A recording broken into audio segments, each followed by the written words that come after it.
Good news. Trump makes trade deal with China. Now, that headline, it might feel like a bit of a time warp, doesn't it? Huh. Yeah, it definitely sounds like something from a few years back. But it actually kind of sets the scene for what we're digging into today. We're looking at the very recent U.S. China trade talks, the ones that just finished up in Geneva. Exactly. And, our goal here for you is to try and cut through some of that, well, diplomatic language Right. and really get a feel for what happened, what was the atmosphere like, and what's this new negotiation setup they're talking about. What could that actually mean going forward? Yeah, we'll try to keep it straightforward. No PhD in trade policy needed here. Definitely not. Okay, so thinking about that good news feeling, the idea of a deal, it does bring to mind that huge U.S. trade deficit with China.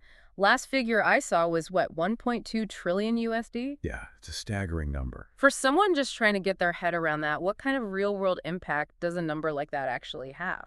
Well, that's a really key question. I mean, a deficit that big, it basically means the U.S. is buying, well, a lot more stuff from China than it's selling to them. Goods, services, the whole lot. Okay. And that can ripple out. It affects industries here that find it hard to compete with cheaper imports. It can influence jobs in certain areas. It's definitely a big reason why the U.S. is so focused on sort of rebalancing things. Right. Okay. That paints a clearer picture of why it's always such a hot topic.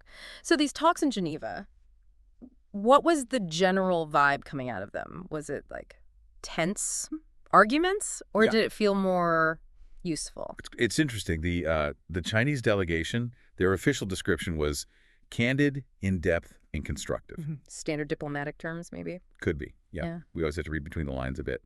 But they did also specifically say they reached important consensus. Ah, And what I found quite interesting is how they broke down the character of the talks. They highlighted three things. okay, lay them on us. What defined these discussions? So first, they pointed to mutual respect. They stressed that the talks were guided by the understanding reached between the two presidents. So top-level agreements setting the tone. Kind of, yeah. It suggests that even though they have very different views, different systems, different stages of development, they agreed to listen to each other's concerns, to approach it with some sincerity. Acknowledging where each side is coming from, basically. Exactly. Considering national realities, development stages, all that, that kind of top-level nod could actually be pretty important. It might signal a real willingness to, find some common ground despite those big differences. Okay, makes sense. What was the second point? The second one was equality and mutual benefit. They were quite specific, saying both sides try to accommodate the other's concerns and development interests. So give and take. Yeah, and aiming for this rational, objective, and pragmatic spirit. Trying to actively look for common ground that works for both countries, for the relationship to be healthy and stable long term. Moving away from that zero-sum game idea. Hopefully. That's the goal, anyway. Yeah. Trying to build something where both sides feel like they're getting something positive out of it. Sustainable balance. Right, the win-win ideal, not just as a buzzword. And the third thing. The third was professionalism and high efficiency. Okay. Apparently, the teams from both sides, the economic and trade experts, they really brought their A-game. Intensive talks over 2 days. So not just polite chit-chat. Doesn't sound like it. Described as candid and in-depth discussions.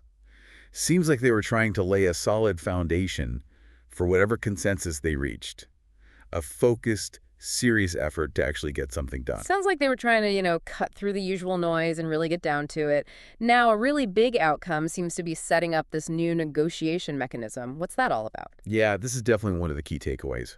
Both sides agreed to create a formal consultation mechanism just for trade and economic issues. Formalizing it. Exactly.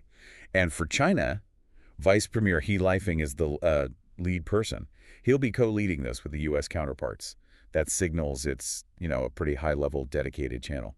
So it's not just about waiting for the next big summit anymore, these occasional high-profile meetings. That seems to be the idea. Underneath He Lifeng and the U.S. leads, you'll have working teams. Ah, okay. And these teams will be in regular, and they even said irregular, like as-needed communication. More continuous. Yeah, talking about trade, economic stuff.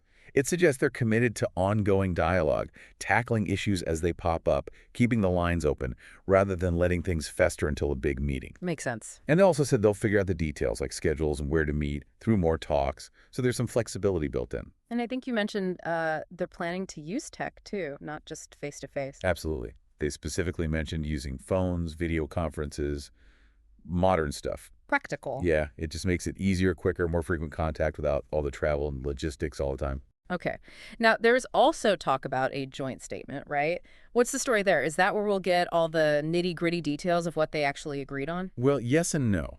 There's a joint statement planned. It's supposed to come out on May 12th. Okay, so soon. But interestingly, they didn't actually share the specific details of the agreement during the press briefing right after the talks. Oh, holding back. Apparently, that was a mutual decision. Yeah. Both sides agreed not to release the full details immediately. Huh.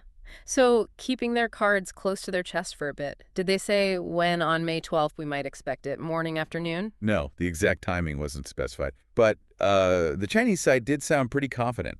They said they expected the global reaction to be positive whenever it drops. Right. Projecting optimism, managing expectations, maybe. Could be. Suggests they think that whatever is in the statement, once revealed, will be seen as, a decent step forward. Okay. Now, given the whole history here, the tensions, the tariffs, it's probably important to remember China's general position on trade wars. What did they say about that this time? Yeah, they definitely touched on that. They repeated their standard line. They're opposed to trade wars. They think, nobody really wins. Mm-hmm.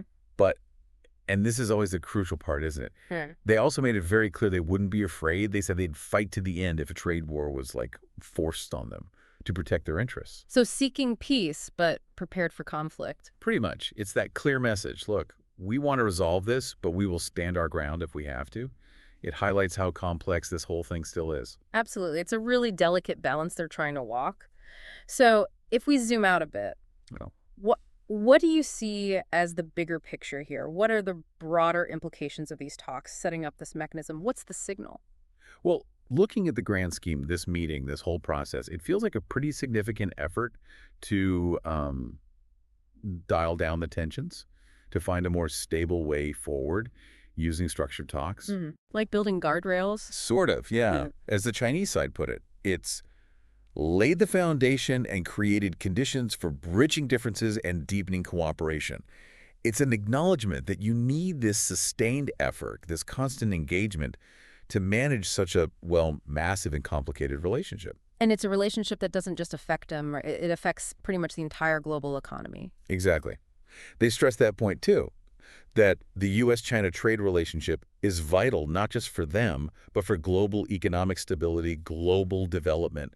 They keep coming back to that phrase. The fundamental nature is mutually beneficial and win-win. Right. And their vision for actually making it work. What principles are they emphasizing now? They highlighted mutual respect, peaceful coexistence, and cooperation. Those are the guiding ideas they put forward for building a relationship that's stable, healthy, sustainable. And they expressed willingness, to work with the U.S., to implement what the leaders agreed on, manage the differences they still have, look for new areas to cooperate, and just generally try to bring more certainty and stability to the world economy. Okay, so let's quickly recap for everyone listening. We've basically seen the creation of a new formal channel for negotiation, right? High-level involvement. Yep, with Vice Premier leading for China. A commitment to keep the conversation going through these working teams regularly and as needed. Using tech to help with that, too. And we're waiting on that joint statement expected May 12th, which should hopefully give us the specifics of the consensus they reached. That's the gist of it. It's definitely a clear sign that both sides see the need to keep talking, to manage this economic relationship in a more structured, consistent way. It really does feel like a potentially significant development, doesn't it? Even if we don't have all the details yet. It makes you wonder. Consider what putting this formal mechanism in place really signals about how both countries see this relationship long term, their strategies, and what kind of ripple effects that might have globally. Yeah, absolutely. It suggests they recognize this isn't something you fix in one meeting. It's an ongoing process. It needs constant attention, needs that willingness to, keep talking even when it's tough. It definitely raises an interesting question for you, the listener, to think about. What does this move towards more institutionalized dialogue suggest about how major world powers might handle their really complex, sometimes tense economic relationships in the future? Is this the new model? Hmm. Definitely something to mull over. Well, this has been really insightful, a good look into these very important talks. See you soon with another guide like this.